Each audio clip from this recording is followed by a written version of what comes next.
혹시 지금 전화기 속 저장된 형제나 자매의 이름을 물끄러미 바라만 보고 계시지는 않으십니까? 통화 버튼 위에 손가락을 올렸다가 전화해서 무슨 말을 하겠나?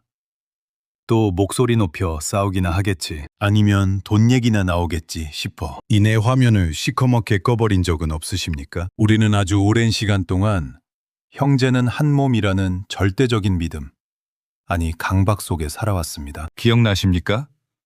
그 옛날 단칸방 아랫목의 온기를요. 어머니가 쪄주신 고구마 하나를 반으로 쪼개 나눠 먹으며 낄낄거리던 그 시절. 부모님에게 호되게 꾸지람을 듣고 나면 이불 속에서 서로의 눈물을 닦아주며 형이 있어서 다행이야, 오빠가 있어서 든든해 라고 말하던 그 순수한 시절을 말입니다. 그때 우리는 의심하지 않았습니다. 우리는 죽을 때까지 이렇게 함께 늙어갈 거야. 하지만 어느덧 흰머리가 늘어나고 얼굴에 깊은 주름이 배인 지금 우리의 모습은 어떻습니까? 1년에 한두 번 명절이라는 무거운 의무감 때문에 억지로 모이는 자리가 되지는 않았습니까? 오랜만에 만난 자리에서 오가는 대화는 겉돌기만 하고 속으로는 빨리 이 시간이 지나갔으면 차라리 출근하는 게 낫겠다 하고 벽시계만 쳐다보지는 않으십니까? 심지어는 남보다 못한 원수가 되어 서로의 가슴에 씻을 수 없는 비수를 꽂고 등을 돌린 분들도 계실 겁니다. 부모님 간병 문제로, 유산 상속 문제로, 혹은 술김에 뱉은 사소한 말실수 하나로 다시는 건널 수 없는 강을 건너버린 형제들이 우리 주변에 너무나 많습니다. 그리고 그 차갑게 식어버린 관계 뒤에는 항상 무거운 돌멩이 하나가 가슴을 짓누릅니다. 바로 죄책감입니다. 내가 마지노릇을 제대로 못해서 동생들이 저렇게 흩어졌나? 내가 그때 조금만 더 참았더라면 좋았을까? 돌아가신 부모님이 하늘에서 이 꼴을 보시면 얼마나 가슴을 치실까? 사랑하는 여러분, 오늘 이 30분의 긴 시간 동안 저는 여러분께 어쩌면 조금 차갑게 들릴 수도 있는, 하지만 여러분을 자유롭게 할 가장 현실적인 위로를 드리려 합니다. 형제와 멀어지는 것, 가족이 남처럼 느껴지는 것, 그것은 당신의 잘못이 아닙니다. 당신의 사랑이 부족해서도, 당신의 인성이 모자라서도 아닙니다. 그것은 마치 계절이 바뀌면 푸르던 잎이 낙엽이 되어 떨어져야만 하듯, 한 줄기 강물이 바다를 향해 가다 보면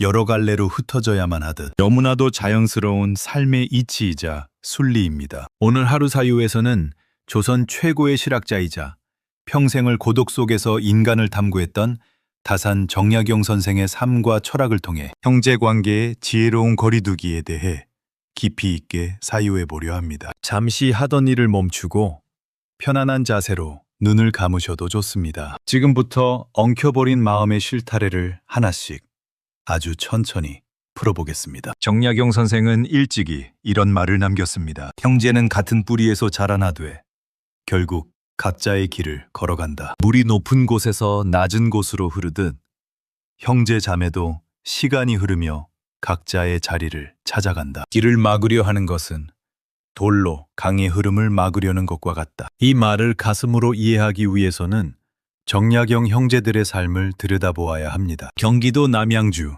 마제마을에는 정약용 삼형제가 살았습니다. 맏형 정약전, 둘째 형 정약종, 그리고 셋째 정약용. 이들은 세상 그 누구보다 우애가 깊었습니다. 밤새 촛불을 켜놓고 학문을 논했고 서로가 쓴 글을 읽어주며 감탄했습니다. 그들에게 형제는 단순한 가족을 넘어 스승이자 동지이자 최고의 벗이었습니다. 우리는 살아서도 함께하고 죽어서도 함께하자. 그들은 그렇게 믿었습니다. 하지만 시대의 거친 파도는 이 아름다운 우애를 그대로 두지 않았습니다. 천주교 박해라는 거대한 사건이 터지면서 형제들의 운명은 산산조각이 납니다. 1801년 신유 박해의 추운 겨울, 둘째 형 정약종은 자신의 신앙을 끝까지 지키다 참수형을 당해 순교자의 길을 떠납니다. 형제의 죽음을 목격한 슬픔이 채 가시기도 전에 남은 두 형제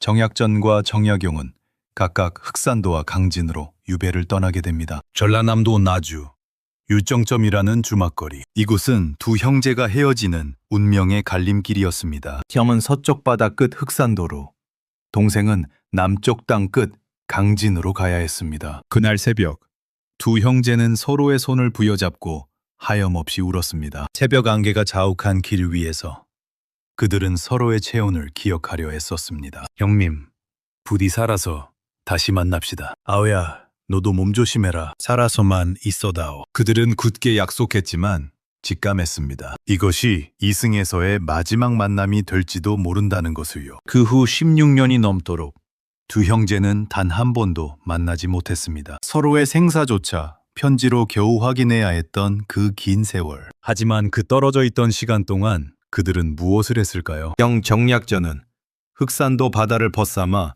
물고기를 연구하며 자산어보를 썼고, 동생 정약용은 강진의 좁은 방에 갇혀 피폐해진 나라를 걱정하며 목민심서를 썼습니다. 여러분, 이들의 삶을 보며 무엇이 느껴지십니까? 같은 부모에게서 태어나 한 방에서 공부하고 같은 꿈을 꾸었던 형제들입니다. 하지만 결국 그들은 서로 다른 곳에서 서로 다른 가치관을 가지고 서로 다른 마무리를 해야 했습니다. 만약 그들이 형제라는 이유로 억지로 한 곳에 묶여 있었다면 어땠을까요? 정약종의 뜨거운 종교적 신념과 정약용의 냉철한 현실 개혁 의지는 서로 충돌했을지도 모릅니다. 정약전의 자유로운 학문 탐구는 동생의 정치적 입장에 짐이 되었을지도 모릅니다. 흩어졌기에 그들은 각자의 우주를 완성할 수 있었습니다. 떨어져 있었기에 서로를 더욱 애틋하게 그리워하며 각자의 자리에서 위대해질 수 있었습니다. 우리는 흔히 가족은 뭉쳐야 산다고 말합니다. 하지만 숲을 보십시오. 큰 나무일수록 가지를 넓게 벌려 서로의 거리를 둡니다. 그래야 각자의 잎사귀가 햇볕을 온전히 받을 수 있기 때문입니다. 너무 가까이 붙어 있으면 서로의 그늘에 가려 둘 다 시들고 맙니다. 형제 자매가 멀어지는 것은 비극이 아닙니다. 그것은 각자가 독립된 나무로 서기 위한 필연적인 과정입니다. 어린 시절의 추억은 추억대로 아름답게 남겨두고 이제는 서로가 다른 숲을 이루어가고 있음을 인정해야 합니다. 하지만 머리로는 각자의 삶을 이해해도 가슴은 여전히 쓰립니다. 특히 현실적인 문제들이 개입될 때 형제관계는 가장 밑바닥을 드러내곤 합니다. 정약여경 선생은 항산이 없으면 항심이 없다고 했습니다. 경제적 안정이 없으면 변치 않는 마음을 지키기 어렵다는 뜻입니다. 여기 우리 주변에서 흔히 볼 수 있는 한 가지 이야기를 들려드리겠습니다. 60대 김철수 씨의 이야기입니다. 철수 씨는 3남매 중 장남입니다. 평생 고향을 지키며 편찮으신 노모를 모셨습니다. 동생들은 서울로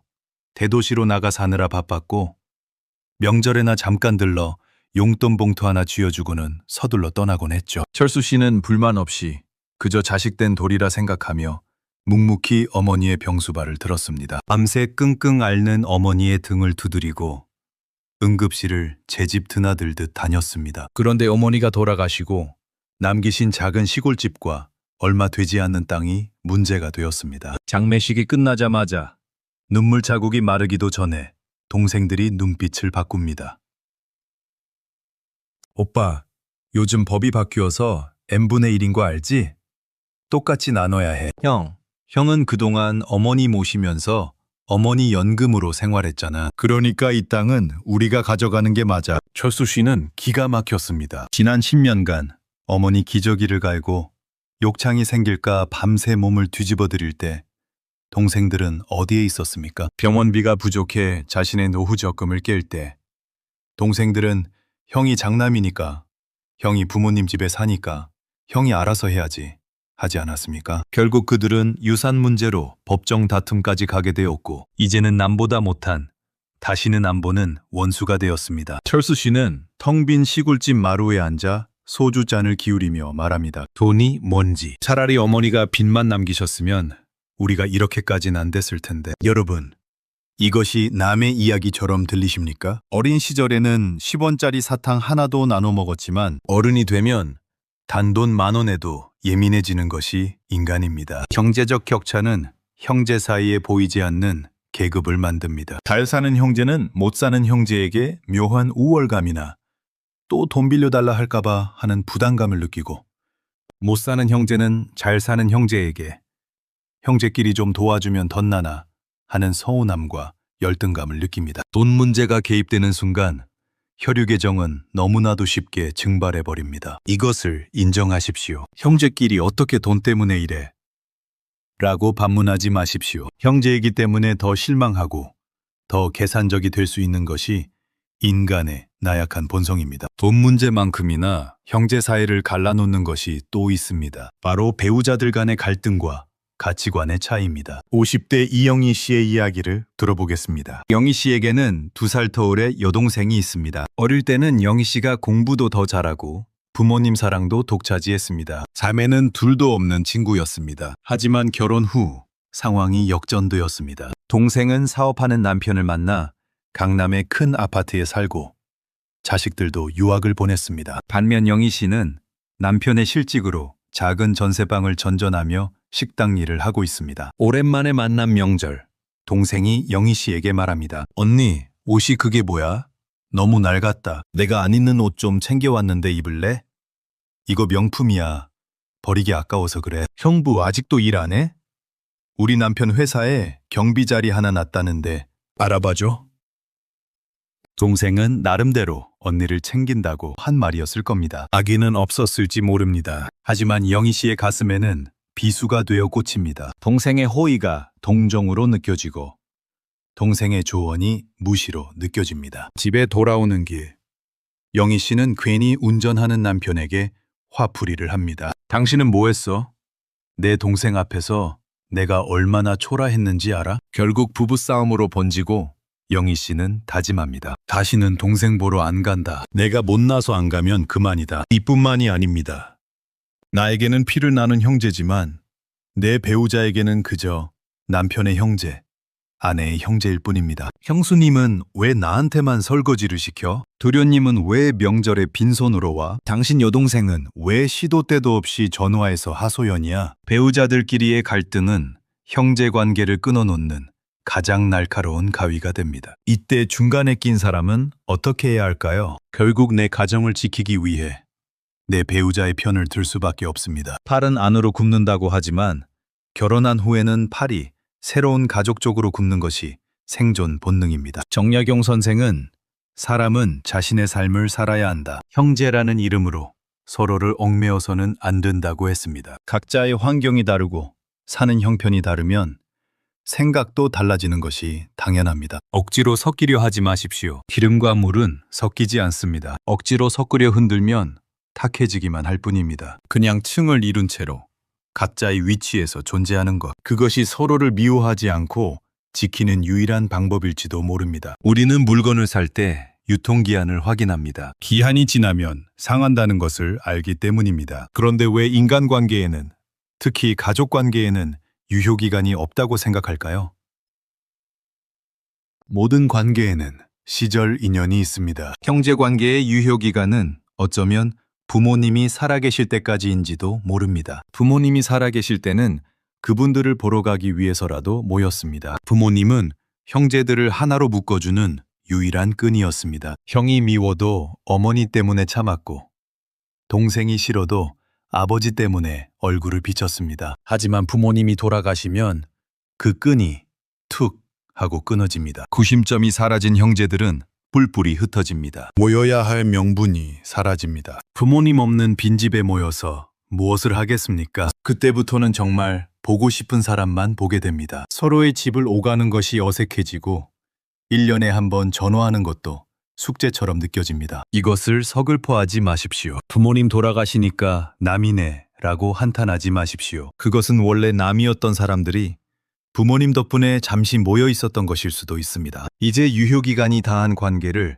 억지로 연장하려 하지 마십시오. 상한 음식을 먹으면 탈이 나듯 억지로 이어붙인 관계는 서로에게 독이 됩니다. 자연스럽게 멀어지는 것을 허락하십시오. 그것이 순리입니다. 그렇다면 이 피할 수 없는 소원해짐의 과정에서 우리는 어떻게 처신해야 할까요? 어떻게 해야 내 마음이 지옥이 되지 않고 평안을 찾을 수 있을까요? 정약용 선생은 유배지에서 아들에게 보낸 편지에서 이렇게 조언합니다. 마음속으로 남의 은혜를 받고자 하는 생각을 버린다면 저절로 마음이 편안해질 것이다. 첫 번째 해법은 기대하지 않는 것입니다. 내가 장남으로서 이만큼 희생했으니 동생들도 알아주겠지. 가족이니까 말 안 해도 내 사정을 이해해주겠지. 형이니까 내가 힘들 때 도와주겠지. 제발 이 기대를 내려놓으십시오. 기대가 크면 실망은 분노가 되고 분노는 증오가 됩니다. 형제는 나의 분신이 아닙니다. 나와 같은 부모를 두었지만 나와는 전혀 다른 인생을 사는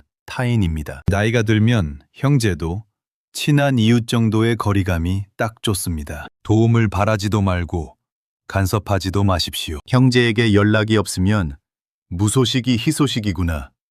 각자 잘 살고 있구나 하고 넘기십시오. 그 무심함이 오히려 관계를 오래 지속시키는 힘이 됩니다. 두 번째 해법은 침묵의 지혜입니다. 형제에 대한 험담을 다른 사람에게, 특히 내 자식에게 절대 하지 마십시오. 네, 삼촌은 돈밖에 모르는 위인이다. 내 고모는 성격이 못돼 먹었다. 큰아빠는 할머니 돌아가실 때 눈물 한 방울 안 흘리더라. 부모가 뱉은 그 말들은 자식의 가슴에 고스란히 남습니다. 자식들은 친척을 가족이 아니라 불편한 사람, 나쁜 사람으로 인식하게 됩니다. 결국 자식들 대해서 인연이 완전히 끊어지게 만드는 것은 바로 나의 입입니다. 정약야경 선생은 말이 많으면 허물이 많아진다고 했습니다. 형제가 밉더라도 그 미움을 입 밖으로 꺼내 공론화하지 마십시오. 그냥 마음속으로 조용히 정리하고 거리를 두면 됩니다. 침묵은 관계를 단절하는 것이 아니라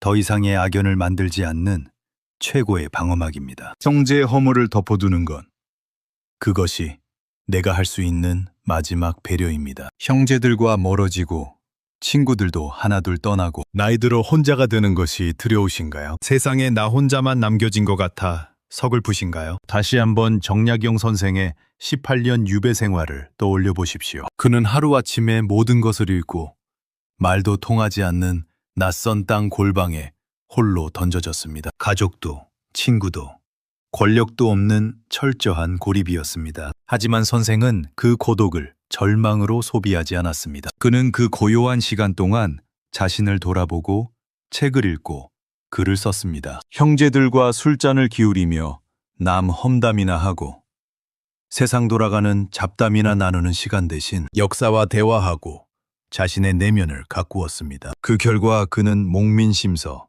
경세유표 같은 조선 역사상 가장 위대한 업적을 남길 수 있었습니다. 여러분, 풍수질이라는 말을 아시죠? 방 안에 짐이 가득 차 있으면 새로운 복이 들어올 공간이 없다고 합니다. 인간관계도 마찬가지입니다. 의무감으로 억지로 붙잡고 있는 형제관계.